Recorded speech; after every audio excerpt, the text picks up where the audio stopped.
Tagar Biotono bisa berperkara. Simak.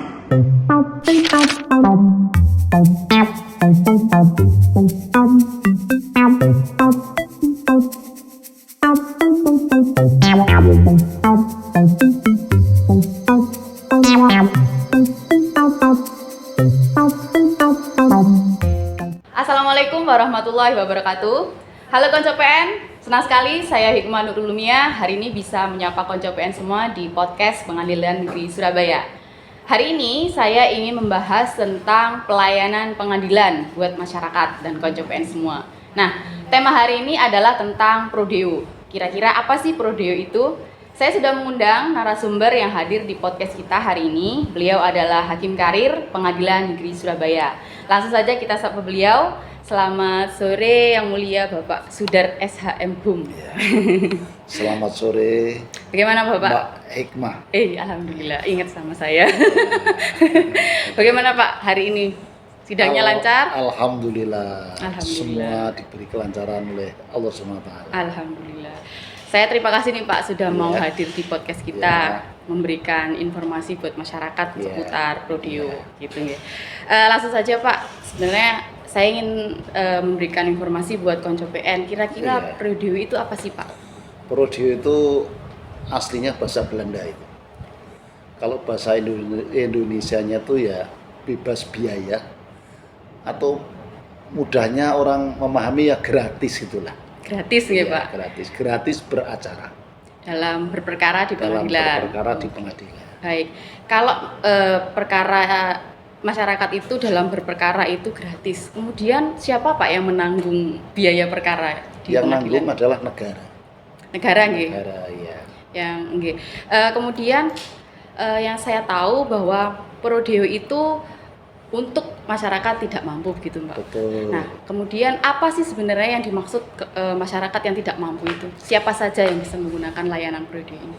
Jadi Prodeo itu diutamakan untuk masyarakat yang tidak mampu. Orang dikatakan tidak mampu, ya dibuktikan dengan adanya surat keterangan.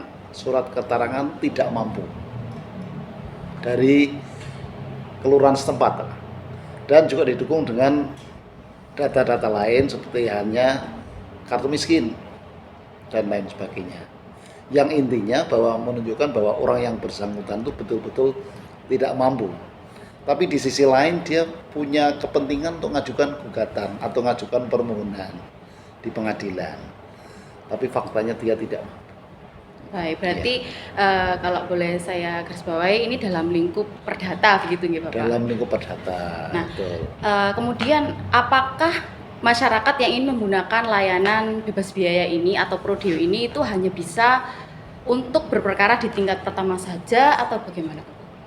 Tidak hanya di tingkat pertama. Jadi upaya hukum sampai mulai banding, kasasi, dan upaya hukum luar biasa yaitu peninjauan kembali, semua bisa dilaksanakan dengan Prodeo. Oh, baik. Kemudian masyarakat yang ingin menggunakan layanan Prodeo ini, gitu. Ya. Apa yang harus masyarakat ini lakukan yang pertama kali, Bapak? Yang pertama kali harus mengajukan permohonan ke ketua pengadilan. Karena itu hak prerogatif ketua pengadilan. Yang mengabulkan dan tidak itu ketua pengadilan. Mestinya dia didasari dengan data-data yang lengkap. Baik. Permohonan tersebut. Jadi permohonan yang diajukan oleh masyarakat begitu ya, Ya. Itu harus secara lisan kah atau bagaimana Pak? Harus secara tertulis atau bagaimana? Ya. Sebaiknya kalau ini kedinasan ya harus secara tertulis. Berarti sifatnya permohonan secara tertulis Secara kepada tertulis. ketua. Karena gitu, ini Pak. kedinasan yang semua Iya. itu ada data dan semua itu ada ya audit selebihnya itu kan harus ada data yang akurat. Jadi sebaiknya pakai cara tertulis. Baik, kemudian kan tadi Bapak menjelaskan bahwa biaya itu nantinya akan ditanggung oleh negara gitu ya Pak. Betul. Nah, dalam hal menanggung biaya ini gitu Pak, jadi apakah semua permohonan itu akan dikabulkan oleh ketua atau ada penyesuaian atau bagaimana Bapak? Jadi yang namanya permohonan itu ada dua macam, bisa dikabulkan dan bisa tidak. Kalau permohonan itu memenuhi syarat, insya Allah bisa dikabulkan. Tapi kalau permohonan itu tidak memenuhi syarat juga tidak dikabulkan. Karena sekarang banyak orang yang tidak miskin tapi dikala punya kepentingan merasa miskin. Baik. Nah, di sini lah maka dari itu harus dengan data yang akurat. Orang itu tidak cukup mengatakan saya miskin, tapi disertai dengan surat-surat dari kelurahan setempat. Harus ada data pendukung Harus begitu ya ada Bapak. data pendukung. Baik. Kemudian mengenai pendanaan Pak. Pendanaan. Jadi kan tadi memang ditanggung oleh negara gitu. Betul. Apakah maksudnya pendanaan itu disandarkan pada pengadilan dengan ketersediaan anggaran ataukah bagaimana sebenarnya Pak? Ya, pengadilan kan anggarannya itu kan juga terbatas. Baik.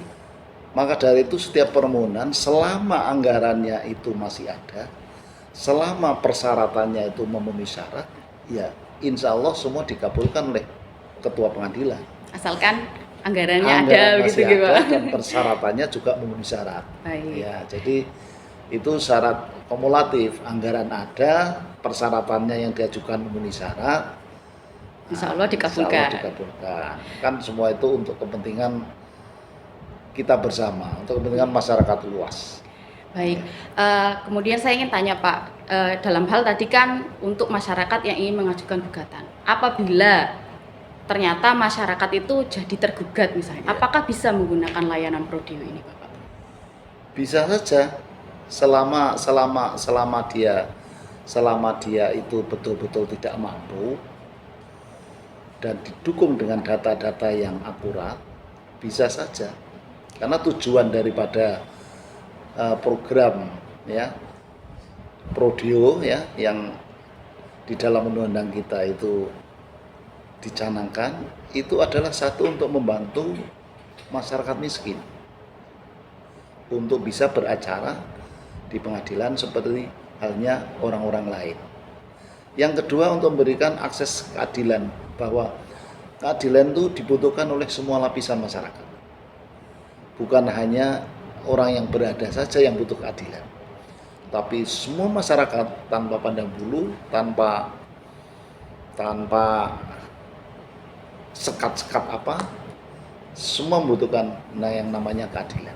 Itulah kenapa pengadilan memberikan layanan Iya, bebas biaya betul, begitu ya Pak. Betul, iya. Kemudian yang saya ingin tahu Pak, kan ada pihak penggugat dan tergugat yang sama-sama punya kesempatan untuk menggunakan layanan ini. Nah, untuk pihak penggugat misalnya Pak, kapan sih penggugat itu bisa mengajukan permohonan Prodeo ini? Iya.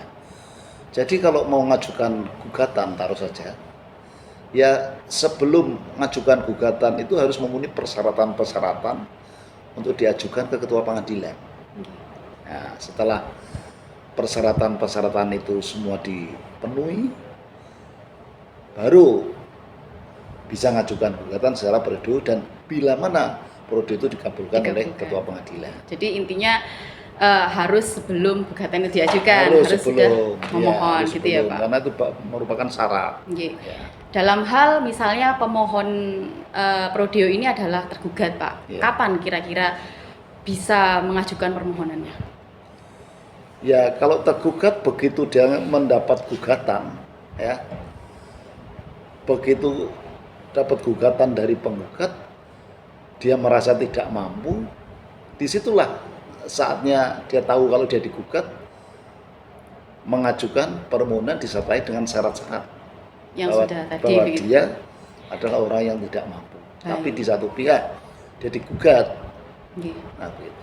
Berarti mungkin bisa saja sebelum menggunakan haknya untuk menyerahkan jawaban atau Betul, apa gitu betul. ya Pak. Maka dari itu apa yang saya katakan tadi, begitu tahu digugat, kan itu belum mengajukan jawaban. Oke. Ya, jadi begitu dapat panggilan dan ada dalam relas panggilan itu disertai dengan gugatan, nah disitulah saatnya untuk mengajukan permohonan bahwa untuk bisa dia itu bisa beracara dengan bantuan dari pengadilan.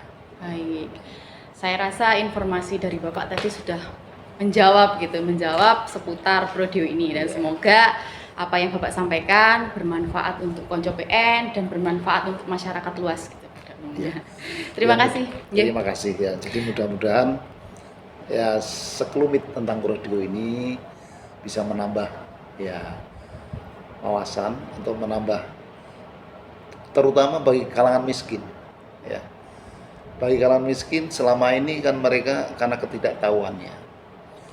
Karena miskin bisa karena miskin ilmu, bisa karena miskin harta. Nah, dengan adanya program Prodio inilah di situ akan mengangkat derajat harkat martabat bahwa kita itu adalah adanya persamaan di dalam hukum. Betul sekali. Betul sekali. Seperti nilai Mahkamah Agung ya, Pak. Iya, nilai Persamaan di hadapan hukum. salah satu nilai dalam nilai Mahkamah Agung. Betul sekali. Ya. Ada statement terakhir dari Bapak, mungkin ada yang ingin disampaikan buat masyarakat. Ya. Monggo.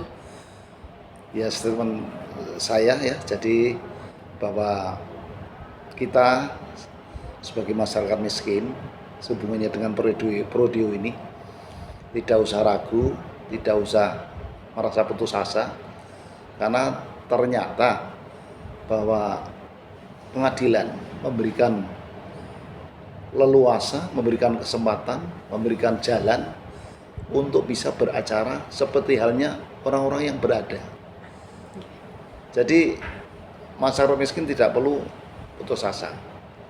Semua ada jalan, semua ada jalurnya, seperti halnya Prodio tadi. Jadi untuk mensejajarkan dengan masyarakat yang mampu terhadap masyarakat miskin, salah satunya juga itu adanya Prodio atau beracara dengan tanpa biaya tadi. Baik. Ya. Baik, terima kasih Bapak. Ya. Saya biasanya Bapak itu ada pesan-pesan gitu terakhir kalau Ya. dalam acara apa gitu. Ya. Monggo disampaikan. Ya, pesan-pesan saya jadi bagus sekali bahwa lembaga peradilan itu harus selalu inovasi ya. Selalu memberikan pelayanan yang terbaik bagi pencari keadilan ya. Karena keadilan itu dibutuhkan oleh semua warga. Semua warga masyarakat tanpa pandang bulu itu mendambakan namanya keadilan. Nah, untuk itu kita sebagai insan pengadilan juga harus bisa memberikan yang terbaik, khususnya bagi pencari keadilan. Tidak boleh kita itu lengah, tidak boleh kita itu mundur dengan berbagai macam tantangan. Karena semakin banyak tantangan, kita semakin maju pula pemikiran kita. Semakin banyak hambatan, kita semakin kuat juga semangat kita. Sehingga kita intinya tidak boleh mundur dengan adanya hambatan, rintangan, dan tantangan tersebut. Karena sebetulnya rintangan, tantangan, hambatan itu adalah mendewasakan kita dalam berperilaku, dalam memberikan pelayanan kepada masyarakat, khususnya pencari keadilan. Baik, terima kasih. Pesannya luar biasa sekali Bapak. Terima kasih. Sebelum saya tutup, Monggo. saya punya pantun. Nah. Mudah-mudahan pantun ini bisa dicerna pada kita semua. Intinya bahwa kita harus mencintai pengadilan. Siapa lagi bukan kita. Maka hukumnya wajib kita mencintai pengadilan. Ini saya bawakan sebuah pantun yang intinya nanti bisa kita sampaikan, yang bunyinya sebagai berikut. Bulu lentik di ujung mata, wajah jelita banyak yang melirik. Bukan cantik yang membuat cinta, tapi cintailah yang membuat cantik. Wah, keren sekali pantunnya Bapak. Artinya kira-kira ya, jangan menunggu Pengadilan Negeri Surabaya itu baru kita cintai, akan tetapi cintailah Pengadilan Negeri Surabaya Jadi kita yang harus sebagai aktif pengadilan gitu ya, Pak? yang terbaik di Indonesia. Wah, mantap sekali, luar biasa. Betul sekali. Baik Bapak, saya rasa informasi yang Bapak sampaikan tadi dan pesan-pesan tadi yang Bapak sampaikan bermanfaat buat Konco PN, buat masyarakat semua. Iya. Terima kasih sudah meluangkan waktu. Ya, terima kasih. Semoga bisa datang di podcast-podcast selanjutnya. Terima kasih saya atas kesempatan ini dan juga mohon maaf. Terima kasih atas segala perhatian, mohon maaf atas segala kekurangan. Saya akhiri. Billahi taufiq wal hidayah. Wassalamualaikum warahmatullahi wabarakatuh. Waalaikumsalam warahmatullahi wabarakatuh. Baik, Konco PN, terima kasih juga buat Konco PN yang sudah datang menonton podcast ini. Semoga informasi tadi memberikan manfaat buat Konco PN semua dan kita bisa ketemu lagi di podcast-podcast selanjutnya. Saya Hikmah Nurul Lumiah, undur pamit diri. Wassalamualaikum warahmatullahi wabarakatuh.